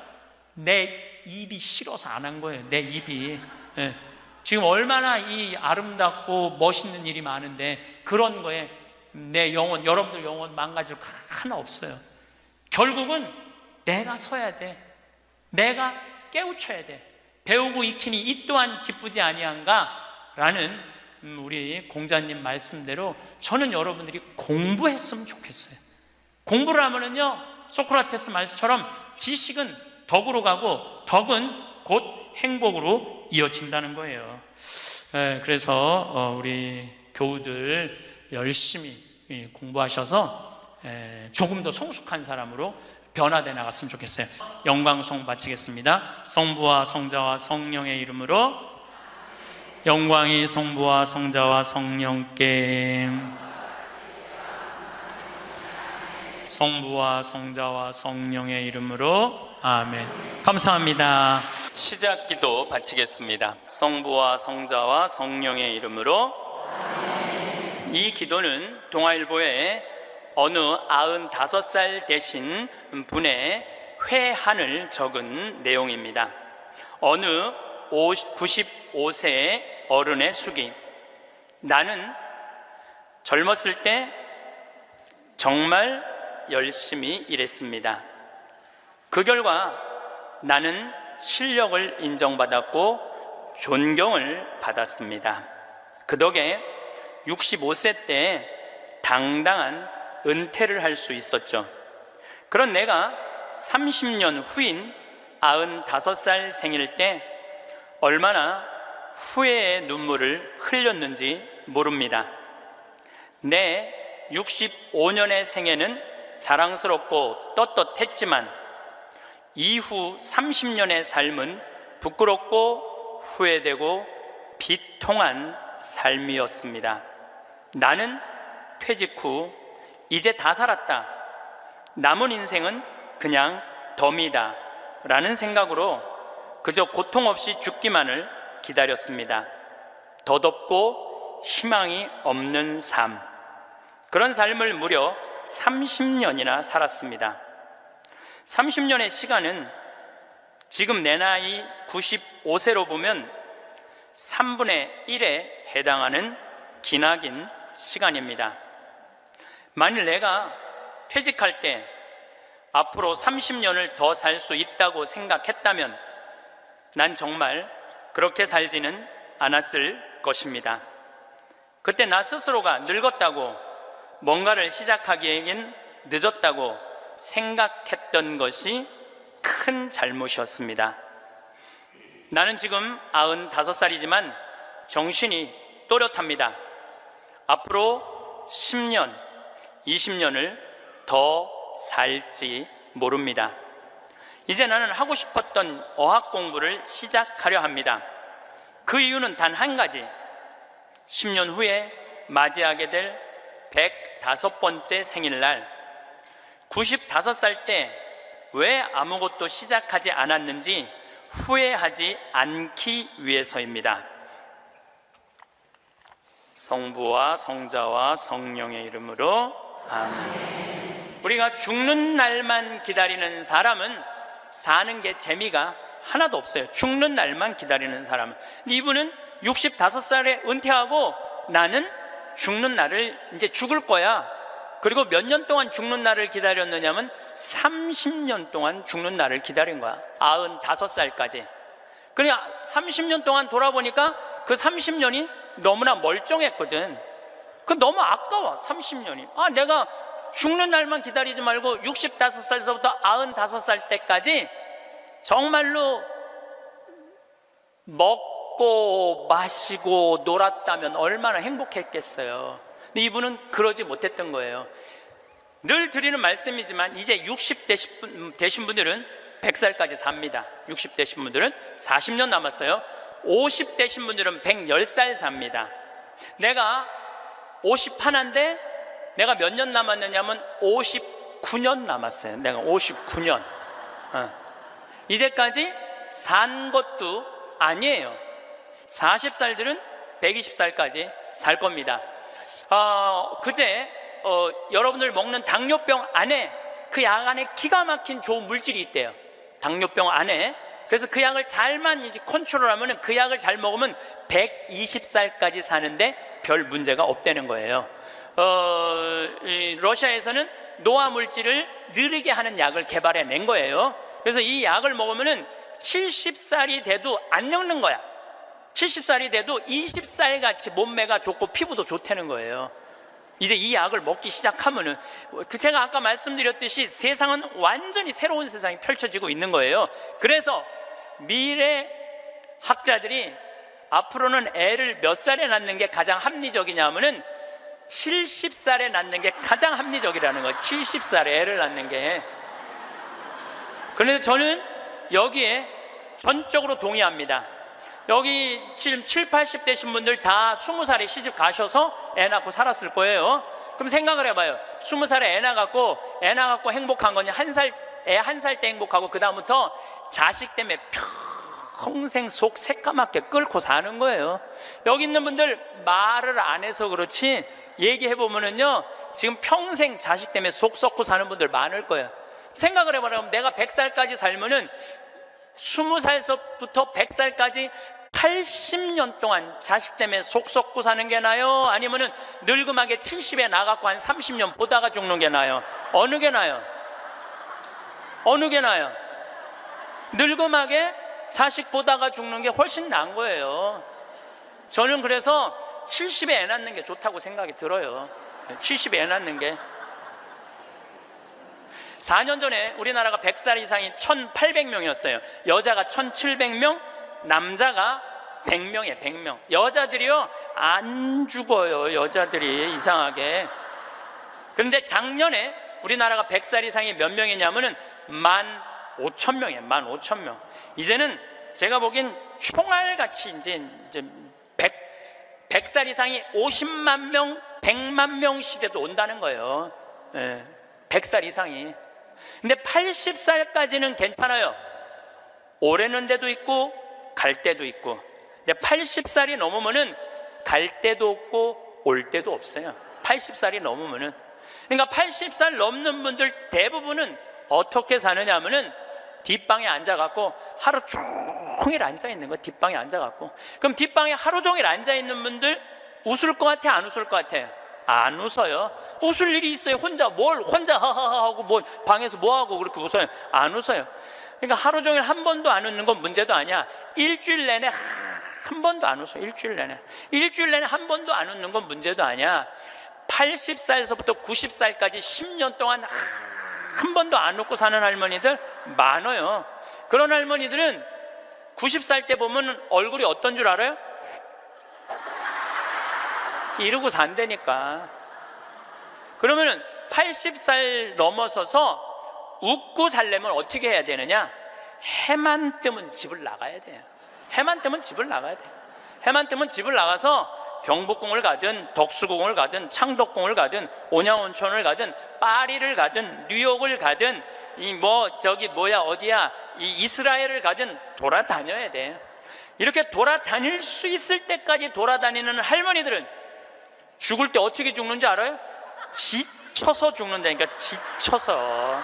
95살 때쯤에 나는 힘들어서 도저히 못 살겠다, 나는 이제 죽어야 되겠다 라고 지쳐서 죽는다니까. 죽을 땐 지쳐서 죽어야 돼요. 근데 어떤 분이 자기도 미치냐면 자식도 미치게 하는 분이 어떤 분이냐면은 80살에서부터 90살까지 돈 쓰는 거 무서워갖고 한 번도 바깥에 안 나가는 사람들. 이런 사람들은 10년 동안 안 움직이면요 허벅지에 뼈밖에 없어요. 근육이 하나도 없어요. 이분들은 90살에 할 수 있는 일은 딱 한 가지예요. 누워서 똥오줌 싸는 거예요. 90살에 똥오줌을 싸기 시작하면요 삶의 질은 완전히 바닥으로 떨어지는 거예요. 싸는 본인도 힘들고 치는 자식들도 힘든 거예요. 생각을 해봐요. 여러분들, 90살이 싸는 똥이랑 1살이 싸는 똥이 같아? 이건 달라요. 1살이 싸는 똥은 향이라도 나지. 향이라도 나요. 90살이 싸는 똥은 서로 못 견디는 거예요. 여러분들이 자식한테 줄 수 있는 최고의 선물은 뭔 줄 아세요? 내 발로 마지막까지 화장실 가 주는 게 자식한테 줄 수 있는 마지막 선물이에요. 그러려면 어떻게 해야 돼? 나가야 돼. 무조건 돌아다녀야 돼요. 무슨 돈으로? 집 잡혀서 돌아다녀요. 집 잡혀서 돌아다니세요. 자식한테 물려줄 생각하지 말고. 여러분들이 만약에 70살에 다 살았다고 생각하고 자식들한테 재산을 물려주는 순간 여러분들은 자식 잃어버리고 재산 잃어버리고 인생 잃어버리는 거예요. 여러분들 70살에 자식들한테 재산 주면은 자식이 계속 찾아오고 용돈 주고 찾아와요, 안 찾아와요? 용돈도 안 주고요, 찾아오지도 않아요. 그래서 이번 10월 2일 날 노인의 날 무슨 법이 발효가 됐느냐면 불효자 방지법이 발의가 됐어요. 불효자 방지법. 불효자 방지법이 뭐냐면은 내가 재산 주고 다 줬는데, 집도 줬는데 자식이 용돈도 안 주고 찾아오지도 않으면은 내가 준 재산, 내가 준 집을 다시 찾아올 수 있는 법 아니에요. 예, 그냥 다시 찾아올 수 있는 거. 넌 용돈도 안 주고 나 책임도 안 지니까 원래 내 자산이니까 내 다시 갖고 올게. 그런데 70살이 넘어서 법원에 다시 준 재산 찾아오겠다고 법원에 소송 걸 수 있는 할머니들이 몇 명이나 될 것 같아요? 그냥 참고 사는 거예요. 참고, 속은 새카맣게 참고 사는 거야. 그러니까 가만히 보니까 만만한 게 나야, 나. 예, 왜냐하면 저 신부님한테 찾아가면 저 신부님은 나를 받아줄 것 같은 생각이 드는 거지. 그러니까 나한테 70살 넘은 분들이요 전화해갖고요, 신부님 사정 얘기 다 해요. 나 자식들한테 재산 주고 다 줬는데 자식들 박사 사업하고 잘 사는데 나 찾아오지도 않는다고. 그런데 나 너무 멀쩡하다고, 나 아직도 건강하다고, 나 평창에 가고 설거지도 할 수 있고 빨래도 할 수 있고 다 할 수 있다는 거예요. 청소도 할 수 있고. 그래서 나 신부님하고 같이 살고 싶다는 그런 분들 많아. 요즘 나하고 살자는 여자가 너무 많아.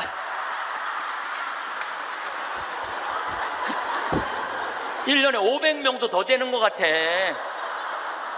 그래서 제가 그 편지들을요 지금은 다 모아놔요.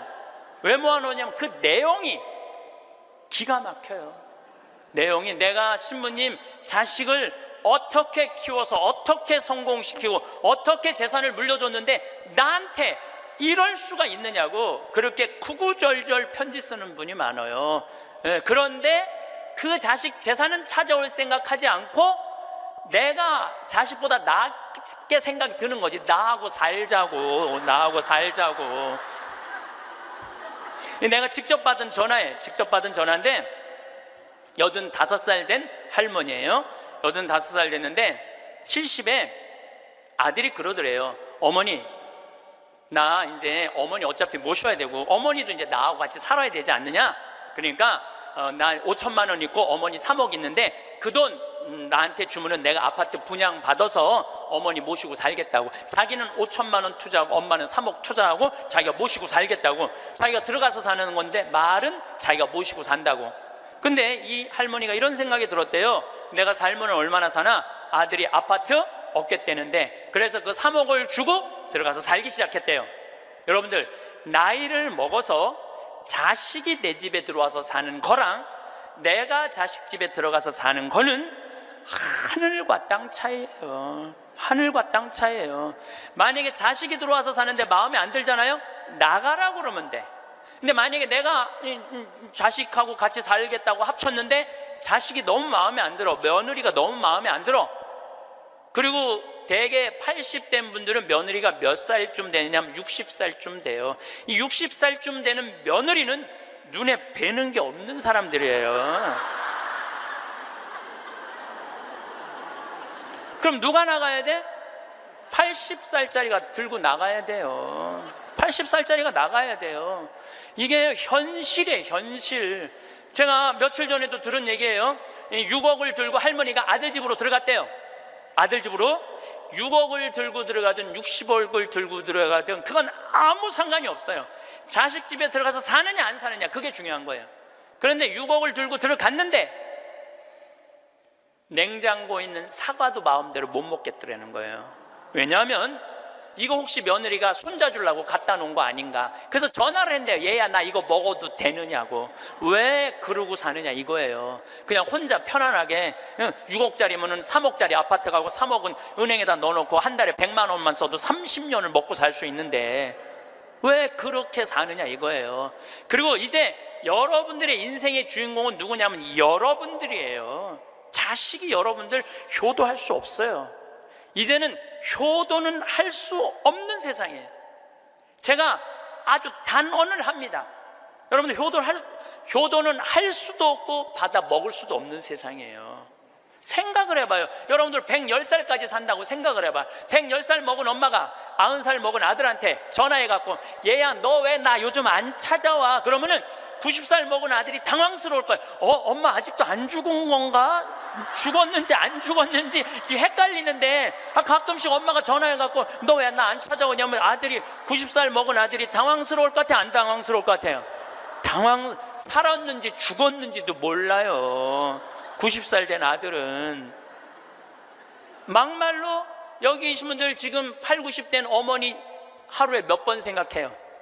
떨어져 살면은 일주일에 한 번도 생각 안 할 때도 많을 거예요. 일주일에 한 번도. 근데 엄마는 오로지 자식만 생각하는 거야. 왜? 자기 인생을 살 줄 몰라서 그러는 거예요. 자아실현이 뭔지 몰라서 그런 거예요. 자아실현. 자기 인생을 산 사람은 자식이 있든 없든, 자식이 찾아오든 안 찾아오든 아무 상관없이 자기 인생을 살아요. 근데 자기의 삶이 없는 사람은 오로지 자식만 쳐다보고 110살 때도 90살 먹은 아들한테 너 왜 나 안 찾아와? 나 너밖에 없는데. 그럼 아들이 엄마가 지금 죽었다가 살아난 건지 살았다가 죽은 건지 이거 헷갈린다니까요, 아들이. 이제는 효도는 없는 시대, 효도는 없는 시대예요. 그러니까 이제 85 된 분이 70살 때 들어가서 아들하고 살기 시작했대요. 근데 75이 돼도 안 죽고 80이 돼도 안 죽더래. 근데 나이를 먹으면 먹을수록 여러분들 돈이 더 필요해요. 돈이 더 필요해. 나이를 먹으면 먹을수록. 그래갖고 83살에 아들한테 500만 원만 달라고 그랬대요. 왜냐하면 3억을 줬으니까 500만 원을 달라고 그럴 자격이 있는 거죠. 근데 그때부터 아들이 2년 동안 말을 안 하더래요. 말을 안 하더래요. 저는 아들 편이에요. 생각을 해봐요, 여러분들. 이 아들은 엄마하고만 살아요? 60살 된 며느리하고 사는 거예요. 며느리가, 아내가 맨날 뭐라고 그럴 것 같아? 나 저 시어머니하고 사는 거 지겨워. 당신 택해. 엄마야, 나야. 맨날 그래도 모시고 살아야지 어떻게 해? 지금 어머니 어딜 가라고 그런다고 맨날 이렇게 달래는 와중에 그런 상황도 모르고 500만 원 내놓으라 그러니까 이 아들이 엄마 쳐다보기가 싫은 거예요. 2년 동안 말을 안 하더래. 2년 동안. 여러분들 한 집에 사는데 아들이 2년 동안 나 사람 취급 안 하고 말 안 하면 그 집에서 살고 싶겠어요? 살고 싶지 않죠. 그러니까 나이를 먹으면 또 어떤 문제가 있냐면 안 보이죠, 안 들리죠, 기억력 까무락까무락 그러죠, 여기 아프죠, 저기 아프죠. 그러면 그 입에서 나 행복하다, 나 기쁘다 이런 말 나올 것 같아요? 아이고 지겨워, 아이고 사는 거 힘들어 죽겠어, 차라리 죽는 게 나, 맨날 이 말 할 것 같아요. 좋은 소리도 여러 번 들으면 짜증나는데 지겹다, 죽겠다, 섭섭하다는 소리 10년 이상 들으면요 정말로 죽고 싶을 만큼 힘든 거예요. 그러니까 2년 동안 말 안 하는 거야. 이 할머니도 그 집에서 사는 게 너무 자존심이 상하는 거야. 그러니까 나한테 전화해갖고 신부님 생태마을 방 하나 달래는 거야. 와서 살겠다는 거야. 나 아직도 건강하다 이거예요. 85살이 그것도 알몸으로 와서 나하고 산다는 거야. 알몸으로.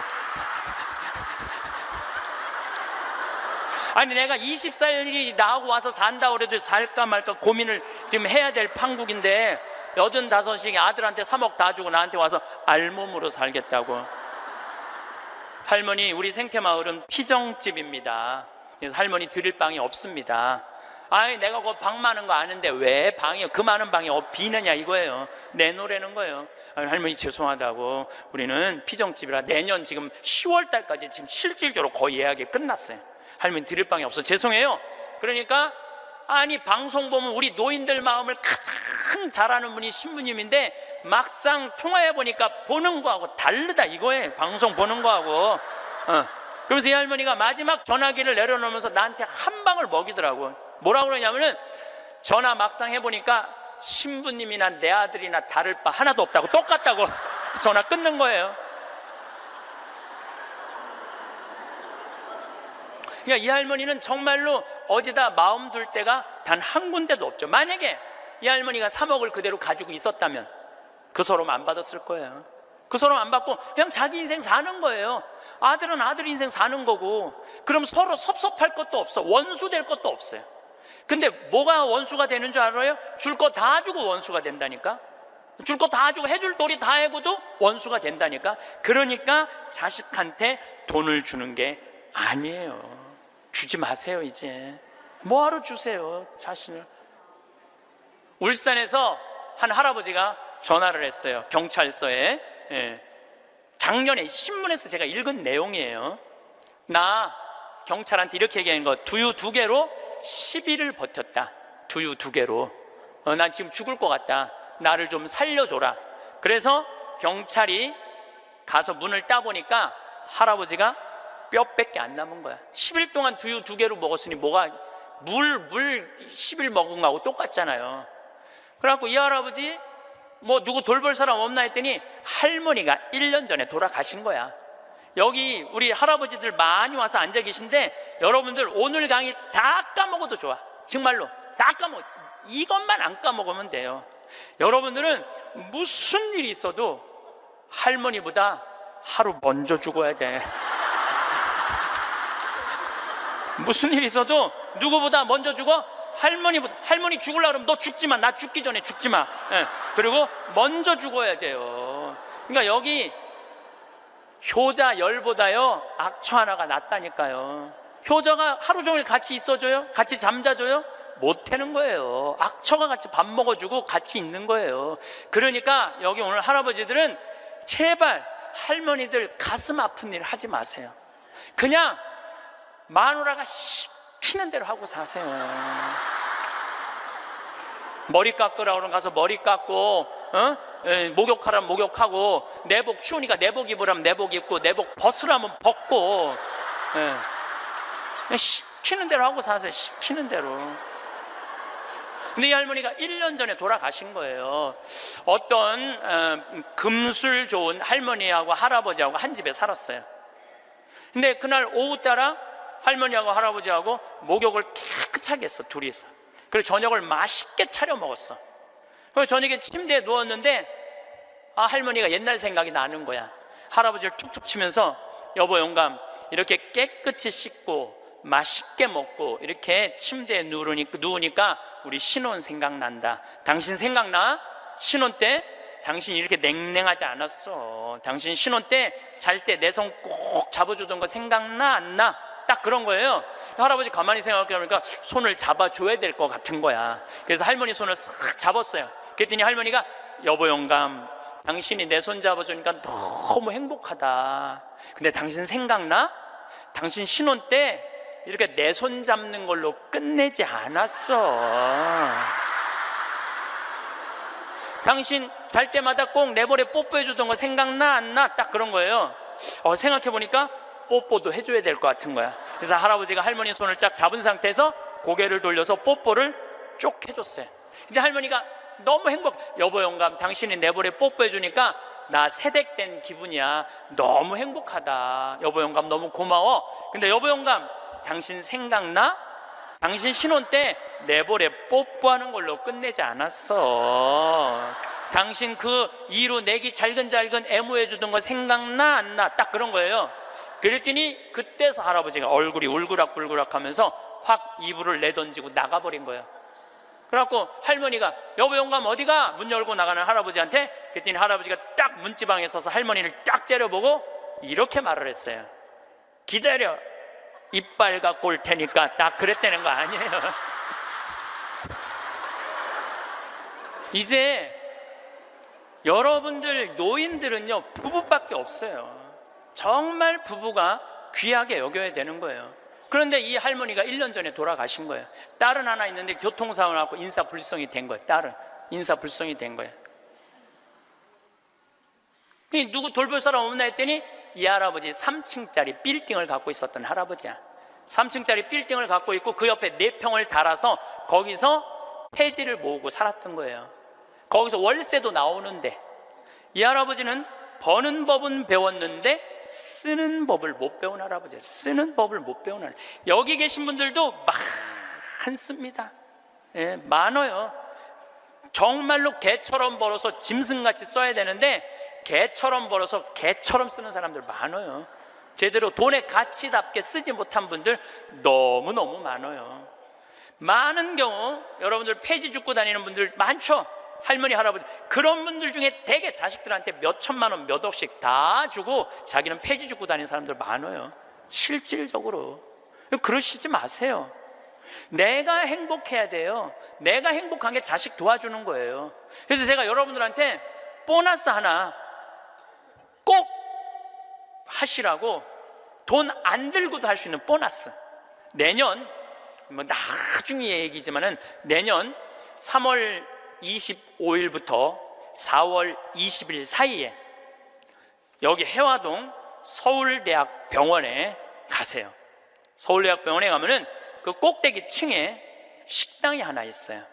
그 식당에 가서 비싼 거 시키지 마세요. 쟁반짜장도 팔더라고요. 그럼 3명이 갖고 쟁반짜장 15,000원짜리 시키면은 셋이서 충분히 먹어. 거기서 한 11시 반쯤에 가세요. 괜히 12시 막 그 의사들 막 직원들 올라올 때 그때 가서 먹지 말고 미리 한 11시 반쯤에 가서 거기 가서 쟁반짜장을 드세요. 왜 거기서 쟁반짜장을 먹으라고 말씀드리느냐 하면은 거기서 보이는 경치가 경복궁, 창덕궁, 창경궁, 비원, 청와대까지 다 보이는데 막 새순이 막 돋아날 때 그 경치가요 너무 멋있어요. 나도 서울대병원에 이제 1년에 한 번씩 강의를 가는데 거기서 식사 대접을 받았는데 거기서 밥을 먹는데 이렇게 내려다 보니까요 조선 27대 왕 부럽지 않더라고요. 거기서 아니 어떤 왕이 거기서 내려다보고 왕궁을 내려다보고 밥을 먹는 사람이 어디 있어. 꼭 기억하셨다가 내년에는 돈 드는 게 아니야. 그냥 전철 타고 가서 그냥 들고 올라가서 몸빼바지 입지 말고 그날은 좀 럭셔리하게 입고, 예, 그날은 좀 럭셔리하게 입고 내려다 보세요. 얼마나 아름다운가. 조선의 왕궁이 얼마나 멋있는가. 돈 안 들고도 볼 수 있는가. 정말 그런 데가 없어 세상에. 그런 데 가세요. 그리고 우리나라는 그렇게 멋있는 데가 너무 많아요. 너무 많아요. 돈 많이 안 들고도 하루에 그저 5,000원, 10,000원만 들고 여기 춘천 막 벚꽃 필 때 전철 타고 춘천만 갔다 와도 얼마나 멋있어요. 나중에 하지 말고 제발 무슨 돈으로 집 잡혀서 나중에 하지 말고 제발 그렇게 좀 다녀오세요. 저는 이번에 남이섬을 2번을 갔다 왔어요. 남이섬을 2번을 갔다 왔는데 정말 멋있더라고요. 여러분들 내년 봄에 남이섬은 도시락 싸갖고 가도 되더라고. 도시락 이렇게 싸서 뭐 김밥 이렇게 싸갖고 마음 맞는 친구들이랑 갔다가 오세요. 매일 그렇게 다니세요. 그렇게 다녀봤자 하루에 뭐 5,000원, 10,000원밖에 안 돼. 신부님, 그렇게 다 썼는데 그때도 안 죽으면 어떻게 해요? 걱정하지 마세요. 돈 다 썼는데도 그때도 안 죽으면 국가에서 용돈 20만 2,600원 나온다. 걱정하지 마세요. 그거 받아 쓰면 되죠. 뭘 걱정을 해요. 빚만 안 지면 돼. 근데 빚지는 것도 가만히 보면 나이 먹어서 빚지는 것도 본인이 빚지는 게 아니에요. 다 욕심 때문에 빚지는 거야. 자식 때문에 빚지는 거야. 얼마 전에도 할머니 할아버지들이 뭐 어디 해갖고 뭐 1,700억인가 다 사기로 날린 사람들, 사기만 안 당하면 돼요. 사기 당하는 이유도 여러분들이 다 욕심 때문에 당하는 거. 늙어서 무슨 투자를 해? 그냥 쓰다가 저기 또 돈 떨어지면 국가에서 하면 나오면 되지. 인터넷에 이런 모임도 있대요. 쓰죽해도 있대. 쓰죽해. 쓰다가 죽자. 이런 무슨 투자를 해. 괜히 쓸데없이 조이팔한테 투자해갖고 돈 날리고 그러지 마시고 그냥 맛있는 거 먹고 경치 좋은 데 다니고 그렇게 쓰세요. 제가 10년 전에 53,000원 나올 때 여러분들한테 이렇게 얘기했어요. 앞으로 20만 원 받는 시대가 올 겁니다. 이제 20만 원 나왔죠? 제가 또 말씀드릴게요. 앞으로 10년 후에 여러분들 60만 원에서 70만 원 나와요. 왜? 우리나라하고 경제가 비슷한 나라들은 다 지금 노인연금이 60에서 70만 원 정도 다 나와요. 우리나라하고 경제가 비슷한 나라들은. 우리나라만 안 하고 있는 거예요. 우리나라만 노인들한테도 안 하고 경찰한테도 안 하고 뭐 청소하는 사람들 아주 돈 안 주는 거지. 이거 다 올라와야 돼. 그리고 지금 기업에 있는 돈들 다 내는 세금으로 뺏어갖고 그 돈 힘든 사람들한테 다 나눠줘야지 선진국으로 가요. 선진국으로 가는 길은 그 길밖에 없어요.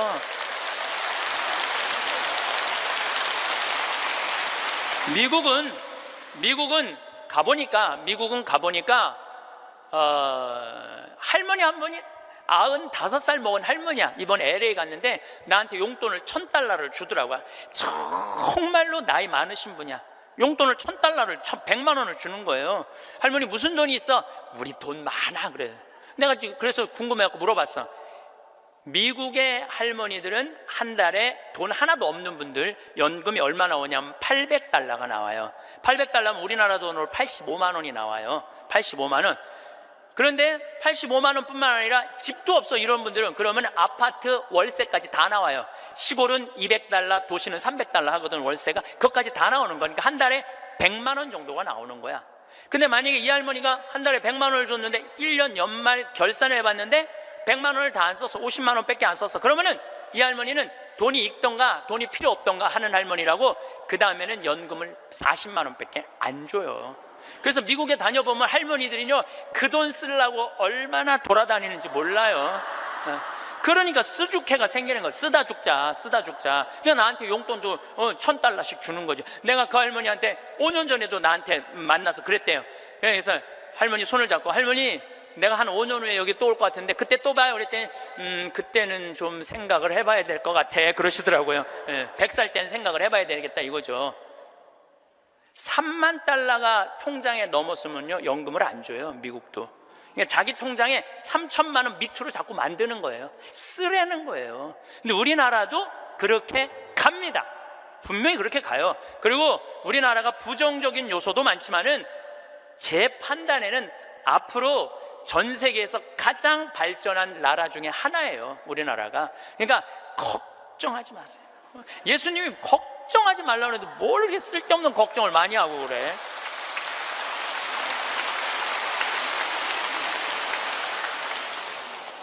자식한테 재산 물려주지 마시고 여러분들 쓰고 싶은 거 다 쓰세요.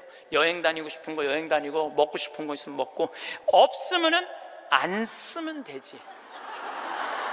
없으면 안 쓰면 돼요. 근데 있는데도 못 쓰는 사람들한테 하는 얘기예요. 있는데도 못 쓰는 분들한테 하는 얘기예요. 이제는 부모 자식 사이에 효도는 없어요. 아까도 말씀드렸지만 사랑밖에 없어요. 사랑만 남는 거예요. 부모 자식이 어렸을 때 얼마나 사랑했느냐 사랑하지 않느냐에 따라서 늙어서 자식이 찾아오느냐 찾아오지 않느냐가 결정되는 거예요. 나는 우리 어머니 아버지를 참 잘 만났어요. 참 좋은 어머니 좋은 아버지. 그중에 어머니보다는 아버지를 잘 만난 것 같아요. 아버지를 뭐 어머니도 좋지만 아버지는 그거보다 훨씬 좋아요. 훨씬. 난 어렸을 때 아버지하고 매일 미꾸라지 잡으러 다니고 메뚜기 잡으러 다니고 도토리 밤 주스러 다녔던 기억이 참 많아요. 그리고 시험만 우리는 시험 못 봤다고 혼났던 적이 한 번도 없어. 그런데 어쨌든 시험만 끝나면 아버지가 짜장면을 사서 초등학교 때 우리는 항상 나는 한 달에 한 번은 아버지하고 짜장면을 먹으러 갔어요. 내가 2년 전에 우리 형이 둘이거든요. 형들한테 이제 무슨 같이 놀면서 나 어렸을 때 아버지가 시험 끝나면 꼭 짜장면을 사줬어. 나 막내라 그렇게 사줬던 것 같아. 그랬더니 형들이 그러는 거예요. 너도 먹었냐? 우리도 시험 끝나면 꼭 먹었는데? 그러더라고요. 생각해보니까 열받더라고요. 나는 한 달에 한 번 먹고 아버지는 한 달에 3번씩이나 먹었던가 생각을 해보니까. 그러니까 어렸을 때 미꾸라지도 어떻게 잡았느냐면은 논에 보면 웅덩이 있죠? 옆에 거기 물 다 퍼내.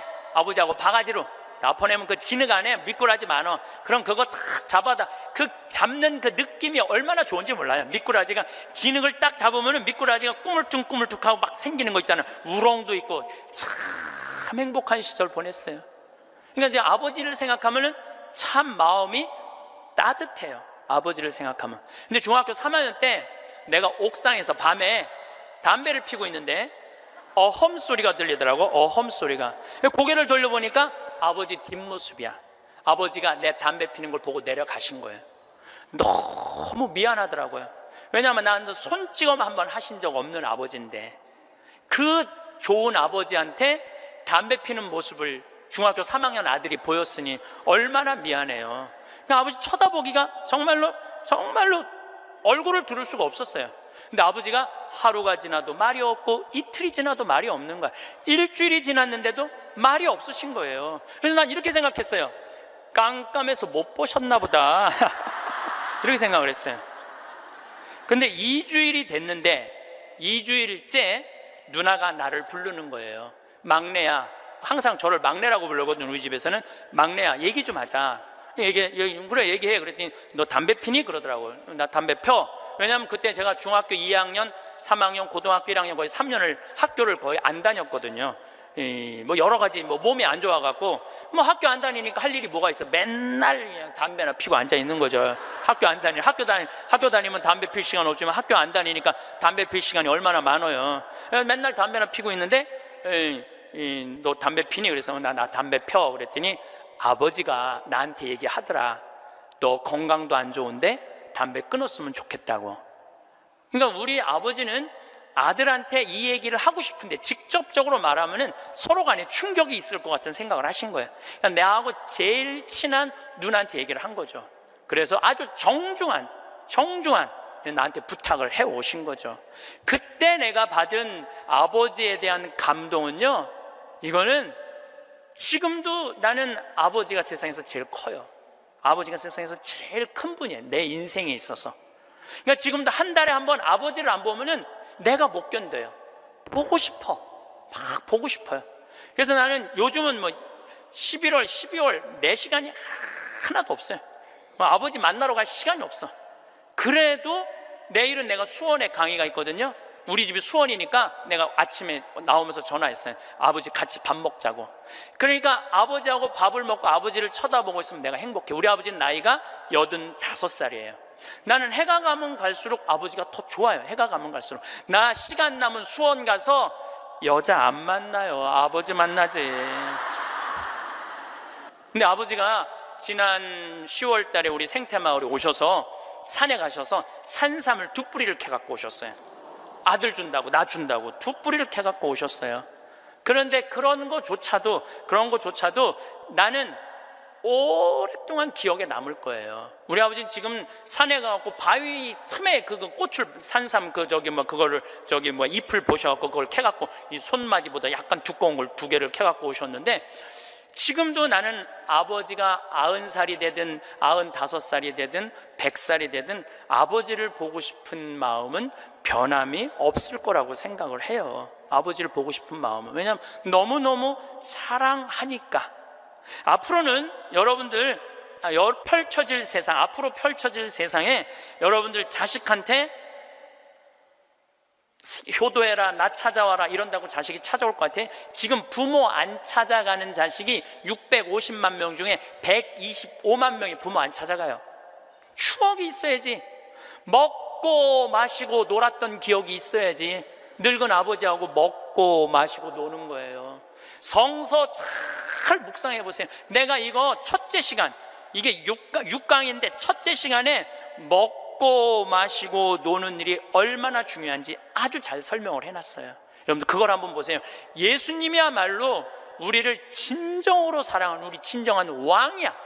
정말 왕이 백성이랑 먹고 마시고 놀잖아요. 그럼 백성의 속마음을 다 알아요. 백성을 위로할 수 있는 거예요. 그러니까 우리의 왕이야말로, 요즘 대림절 지내시죠? 우리의 왕이야말로 진정한 왕이에요. 우리랑 먹고 마시고 노니까. 왕이 나하고 먹고 마시고 놀면 여러분 가슴 설레지 않아요? 우리나라 지금 임금이, 우리나라 지금 대통령이 백성들하고 여러분들하고 매일 먹고 마시고 놀면서 여러분들 속사정 이해해 준다 그러면은 그 대통령한테 목숨 바칠 것 같아, 안 바칠 것 같아? 대통령이 나하고 지금 청와대에서 와갖고 여러분들하고 여기 명동에서 같이 매일 먹고 마시고 놀면 목숨 바칠 것 같아, 안 바칠 것 같아요? 바치죠? 예수님한테 왜 목숨을, 여러분들 예수님한테 목숨 바치는 분들이죠? 우리의 임금이야말로 진정한 킹 오브 킹, 왕 중의 왕이다. 저는 요즘 이 먹고 마시고 노는 거 묵상하면서 예수님을 더 사랑하게 됐어요. 참 좋으신 분이에요. 해리 리버맨이라는 할아버지가 있어요. 이 할아버지는 나이가 몇 살이냐면은 104살에 돌아가셨어요. 미국, 원래는 유태인이야. 폴란드에서 너무너무 가난하게 살다가 어디로 갔느냐면은 미국으로 이민을 갔어. 가갖고 뭐 정말 일을 많이 했어. 제조업도 하고. 근데 이제 77살에 은퇴를 했어요. 돈도 많이 벌고. 그래갖고 이제 미국에도 노인정이 있어요. 매일 노인정에 가갖고 할 일이 없으니까 맨날 체스를 뒀어요. 근데 81살에 같이 체스 두던 친구가 아파갖고 안 나왔어. 안 나와갖고 하루 종일 멍 때리고 있는데 거기에 자원봉사자가, 할아버지 친구 안 나왔다고 하루 종일 가만히 앉아있지 말고 옆에 화실이 있는데 그 화실에 가서 그림 좀 공부 좀 해보고 그림 좀 그려보라고 그럽니다. 그랬더니 이 할아버지가 이런 말을 해요. 나는 태어나서 지금까지 단 한 번도 붓을 잡은 적이 없다. 먹고 살기 바쁜데 무슨 붓을 그리냐. 물감이 어떻게 생겼는지도 모르고 도화지, 캔버스가 어떻게 생겼는지도 모른다. 근데 내가 무슨 그림을 그리냐, 이 81살 나이에. 그래도 할아버지 한번 가서 구경이나 해보시라고. 그래서 할아버지를 살살 꼬셔서 화실에 갔어요. 근데 이 할아버지가 화실에 가서 붓을 보고 물감을 보고 캔버스를 보는 순간 어떤 생각이 들었느냐면은, 어렸을 때 폴란드의 그 아름다운 경치를 그리고 싶었던 거야. 그래서 붓을 들어 그림을 그리기 시작을 했어요. 근데 이 할아버지가 색깔을 조합하고 그림을 그리는데 프랑스의 샤갈이라는 화가보다도 그림을 더 잘 그리는 거야. 그래서 이 할아버지 별명이 미국의 샤갈이에요. 그래서 이 할아버지가 뭐 배울 것도 없어. 기본적인 몇 가지만 하고부터 전시회를 했는데 101살까지 전시회를 해요. 근데 101살까지 전시회를 하는데 나이 먹으면 보통 전시회하면은 동네에서 그런 식으로 하잖아요. 근데 이 할아버지는 그런 전시회가 아니야. 그런 전시회가 아니라 어떤 전시회냐면 미국의 모든 미술관이 와서 이 할아버지 그림을 소장하고 싶어서 경매를 할 정도로 유명한 전시회를 해요. 101살 때 20일에 전시회를 할 때 기자 400명이 모였대요. 기자들이 물어봤대요. 할아버지한테, 할아버지 어떻게 이렇게 20일에 걸쳐서 이 세계적인 그림을 그릴 수 있느냐고. 할아버지 대단하다고. 그랬더니 이 해리 리버맨이라는 할아버지가 이런 말을 해요. 나는 내 그림이 유명한지 안 유명한지 난 잘 모르겠다. 근데 나는 81살부터 101살까지 내 인생은 가장 찬란하고 가장 행복했다. 내가 이렇게 그림을 그리면서 내 101살까지 살 수 있었던 것은 내 인생의 최대의 축복이다. 그리고 이 할아버지는 104살에 세상을 떠나세요. 여기 계신 모든 분들 지금 안에 재능이 있을 것 같아요? 없을 것 같아요? 재능이 있어요. 지금 60, 70, 80 되신 분들도 재능이 다 있으세요. 오늘 아침에 잠깐 보니까 할머니들이 시집도 냈던데, 이 한글 배워갖고 시집도 냈어요. 그런데 참 내가 보기에는 그분들 대단한 분들이에요. 뭔가를 나이를 먹어도 77살에 시금치네라는 시를 썼는데 참 멋있더라고요. 여기 계신 여러분들도 지금 안에 다 있어요. 다 있으니까 난 다 살았다, 죽을 날만 기다린다, 제발 이러지 마세요. 또 나중에 할 생각도 하지 말고 언제 해? 지금 하세요. 지금 책도 사서 읽고 글도 쓰고, 저는 문인 등단하고 이번엔 펜팔 회원이 됐어요. 글 쓰는 펜팔 회원이 됐어요. 너무너무 재밌어요. 글 쓴다는 게, 그 펜팔, 내 국제 펜팔 회원이 된 이유는 그 펜팔 회에는 되게 노벨상 받은 사람을 초대해서 강의를 들어요. 그런 강의를 듣고 싶어서 내가 회원 거기 심사해 갖고 통과가 돼 갖고 했는데, 정말 저도 나이를 먹었고 글 공부를 하면서 하루하루가 너무너무 신이 나는 거예요. 여러분들도 사는 것처럼 사세요. 제발 자식들한테 전화하고 그러지 말고, 그것도 110살에 전화해갖고 너 왜 나 안 찾아오냐 이러지 마시고, 여러분들의 인생을 사시기를 바라겠습니다. 마침 기도로 제가 자식들하고도 가장 중요한 건 사랑입니다. 사랑에 관련된 성서 구절로 마침 기도를 바치겠습니다. 성부와 성자와 성령의 이름으로 내가 인간의 여러 언어와 천사의 언어로 말한다 하여도 나에게 사랑이 없으면 나는 요란한 징이나 소란한 꽹과리에 지나지 않습니다. 내가 예언하는 능력이 있고 모든 신비와 지식을 깨닫고 산을 옮길 수 있는 큰 믿음이 있다 하여도 나에게 사랑이 없으면 나는 아무것도 아닙니다. 내가 모든 재산을 나누어 주고 내 몸까지 자랑스레 넘겨준다 하여도 나에게 사랑이 없으면 나에게는 아무 소용이 없습니다. 사랑은 참고 기다립니다. 사랑은 친절합니다. 사랑은 시기하지 않고 뽐내지 않으며 교만하지 않습니다. 사랑은 무례하지 않고 자기 이익을 추구하지 않으며 성을 내지 않고 앙심을 품지 않습니다. 사랑은 모든 것을 덮어주고 모든 것을 믿으며 모든 것을 바라고 모든 것을 견디어 냅니다. 영광이 성부와 성자와 성령께, 성부와 성자와 성령의 이름으로 아멘. 감사합니다. 황창현 신부님께서 직접 쓰신 글입니다. 행복하려면 바로 지금 행복하라. 토끼와 거북이 2000년 만에 다시 만나다. 토끼와 거북이 이야기는 2000년 전 이솝우화에 등장합니다. 사람들은 지난 2000년 동안 느림보 거북이가 날쌘 토끼에게 이긴 시합이라고 알고 있지만 요즘 새로운 버전의 토끼와 거북이 이야기가 나왔습니다. 오랜 세월 자존심이 상한 채로 살아온 토끼가 거북이를 찾아가 재대결을 요구하면서 이야기는 시작됩니다. 거북이가 토끼의 도전을 흔쾌히 받아들여 역사적인 2차전이 벌어졌습니다. 토끼와 거북이는 재대결 날짜를 정하고 각자 만반의 준비에 들어갔습니다. 누가 이기든 세상에 소문이 날 테니 보통 중요한 시합이 아닙니다. 토끼는 무엇보다 잠을 줄이는 일이 먼저라 판단하고 신경정신과 의사를 찾아가 상담을 하고 잠을 쫓는 약을 처방받으며 만전을 기했습니다. 거북이라고 가만히 있을 리 없습니다. 거북이는 토끼처럼 뒷다리를 똑바로 세우는 연습도 해보고 등딱지를 가볍게 하기 위해 성형외과 병원에도 다녔습니다. 드디어 재대결이 시작되었습니다. 각자 맹운년을 한 토끼와 거북이는 처음부터 전력 질주를 했습니다. 하지만 쏟아지는 잠을 주체하지 못한 토끼는 어쩔 수 없이 중간에 잠깐 잠을 잤습니다. 그래도 워낙 중요한 시합이라 2시간 잘 것을 1시간만 자고 벌떡 일어납니다. 그러는 동안 쉬지 않고 달린 거북이는 마침내 결승점을 코앞에 두게 되었습니다. 거북이가 뒤를 돌아보니 토끼는 그림자도 보이지 않아서 이번에도 승리할 가능성이 높아졌습니다. 그러면 그렇지. 이솝 아저씨가 만들어낸 2000년 동안의 영웅이 하루아침에 패배자로 전락할 리가 없지. 승리를 확신한 거북이가 아주 잠깐 방심하는 사이에 토끼가 총알같이 달려와 거북이를 간발의 차이로 이겨버립니다. 이제 억울하고 분한 쪽은 거북이입니다. 묵묵한 성실함으로 지난 2000년 동안 승리의 월계관을 쓰고 명예롭게 살아왔는데 졸지에 패배자가 되다니 도저히 받아들일 수 없습니다.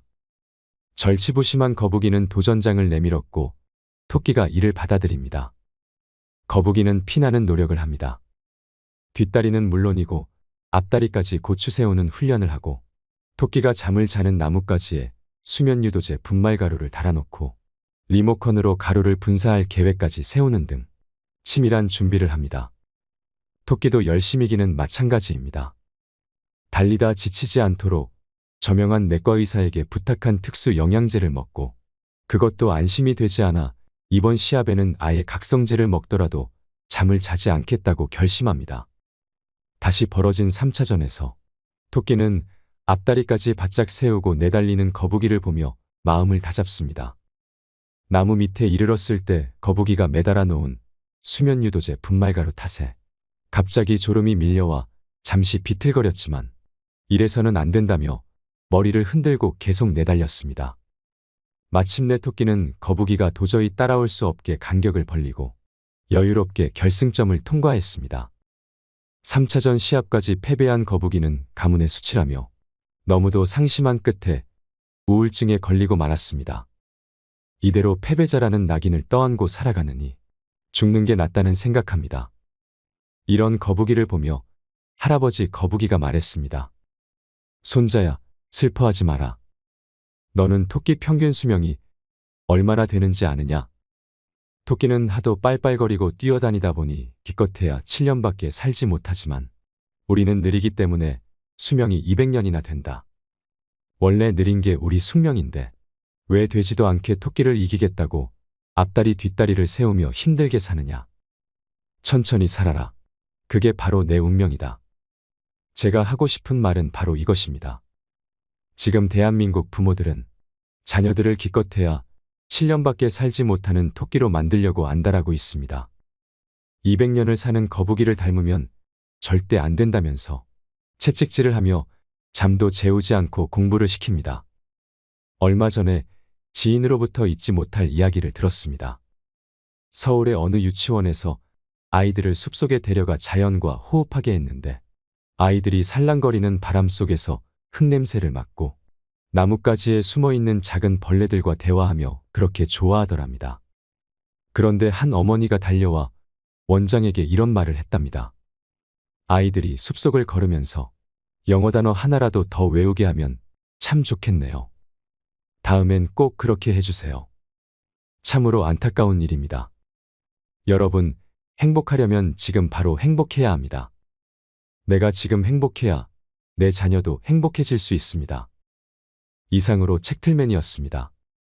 지혜를 쌓는 당신의 오늘이 아름답습니다. 더 좋은 영상으로 찾아뵙겠습니다.